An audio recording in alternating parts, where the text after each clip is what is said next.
ایک ایسی بات میں آپ سے عرض کروں جو شاید بہت کم لوگ اس پر غور کرتے ہیں.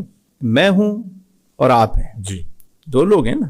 اب اگر سارا کھانا پینا میں کھاؤں اور آپ کو میں کچھ نہ دوں تو ہوگا کیا؟ میں تو طاقتور ہو جاؤں گا، آپ کیا ہوں گے؟ کمزور ہو جائیں گے. اور سارا کچھ میں اپنے لیے کروں اور آپ کو کچھ بھی نہ دوں تو دھیرے دھیرے آ جاؤں گا. تو جب انسان میں دو چیزیں ہیں، جسم ہے اور روح ہے، تو وہ اگر ساری خوراک اور سب کچھ اگر جسم کے لیے کرے گا تو روح کا کیا بنے گا؟ اور دیکھیں، جسم اس مٹی سے بنا تو اس کی خوراک بھی یہیں کی ہے، روح یہاں سے نہیں بنی، اس لیے اس کی خوراک بھی یہاں کی نہیں ہے. واہ واہ واہ واہ، جسم مٹی سے بنا، سبحان اللہ، خوراک زمین سے ملے گی، سبحان اللہ، اور روح وہاں سے آئی تو اس کی خوراک بھی وہیں سے. سبحان اللہ. ایک بندہ ہے، اس نے رپورٹس کروائیں، میڈیکل ساری رپورٹس کلیئر ہے. وہ کہتے ہیں جی آپ کو کچھ بھی نہیں ہے بابا، ٹھیک ہے، آپ بہترین ہیں، کوئی رپورٹس آپ کی ساری صحیح ہیں. وہ کہتے ہیں نہیں جی، میرے اندر ایک عجیب سی بے قراری ہے، بے چینی ہے، میں بہت ڈسٹرب ہوں.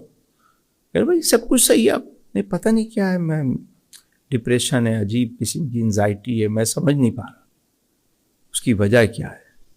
وجہ یہ ہے کہ باڈی تو صحیح ہے، اس کی روح بیمار ہے. واہ. اچھا، اب کبھی کوئی کہہ بھی دینا کہ یار تم روحانی طور پہ دکھاؤ، تو وہ چلا جاتا ہے عاملوں کے پاس اور وہ اس کو لگا دیتے ہیں ٹرک کی بتی کے پیچھے کہ تم جناب بکرا دو تو صدقہ دو تو یہ کرو تو وہ کرو تو فلاں کرو. وہ اس کو دوسرے رستے پہ لگا دیتے ہیں. اصل معاملہ یہ ہے کہ روح بیمار ہے اور روح کو خوراک چاہیے، اور اس کی خوراک اللہ کا ذکر ہے. واہ واہ واہ، اس کی خوراک رزق حلال ہے، اس کی خوراک جو ہے وہ معاف کرنا ہے. واہ واہ واہ. روح کی جو خوراک ہے کہ بانٹنا ہے، اللہ کی راہ میں دینے والا بننا ہے. واہ واہ. تو جب روح کی خوراک نہیں ملتی تو روح بیمار ہونا شروع ہو جاتی. اور اس وقت جو سب سے زیادہ اینٹی ڈپریشن چیزیں چل رہی ہیں، اس کی وجہ یہی ہے کہ لوگوں کی روح جو ہے نا وہ بیمار ہے، اس کے لیے کوئی کام نہیں. سر، آپ کے اس اہم نقطے پر میں غور کر رہا ہوں تو میں محسوس کر رہا ہوں کہ ہماری جتنی بھی یہ سسٹم دنیا ہے جس میں ہم رہ رہے ہیں، ہمارا سماج ہے، ہمارا معاشرہ ہے، سارا کا سارا باڈی کے لیے کام کر رہا ہے.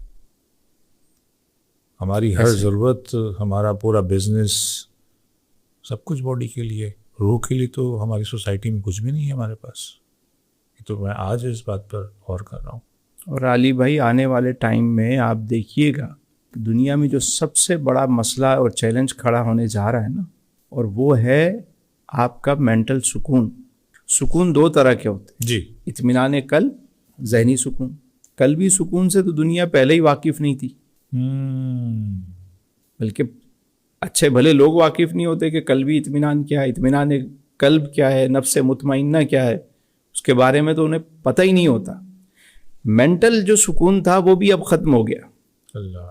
گیجٹس کی وجہ سے، یہ میٹاورس کی وجہ سے، یہ ویب 3 کی وجہ سے، یہ 5G کی وجہ سے، یہ جو اب چیٹ GPT اور پتہ نہیں الا بلا کیا دنیا میں چیزیں آنا شروع ہو گئیں، تو اب ایک مصنوعی زندگی جو انسان جس میں ہر وقت منہمک ہے، تو اب اندر کا سکون تو پہلے ہی نہیں تھا، مینٹل سکون بھی ختم ہو گیا. تو آنے والے دنوں میں جو سب سے بڑا چیلنج آنے والا ہے، جو آ چکا ہے بلکہ، مینٹل ہیلتھ. لوگ مینٹلی طور پر ڈسٹرب ہے. اینٹی ڈپریشن میڈیسن، سکون آور ادویات بڑھتی جا رہی ہیں. لوگ خود کش حملہ آور گھوم رہے ہیں. ذرا سا کسی کو آپ چھیڑ کے دیکھیں تو روح پر کام کرنا، روح کو اس کی غذا دینا. روحانی غذا کیا ہے؟ نماز ہے، قرآن ہے، اللہ کا ذکر ہے، خیر کے کام ہیں، معاف کرنا ہے، سچ بولنا ہے، ٹھیک ہے، بے ضرر ہونا ہے، بے غرض ہونا ہے. یہ ساری روح کی غذائیں. واہ.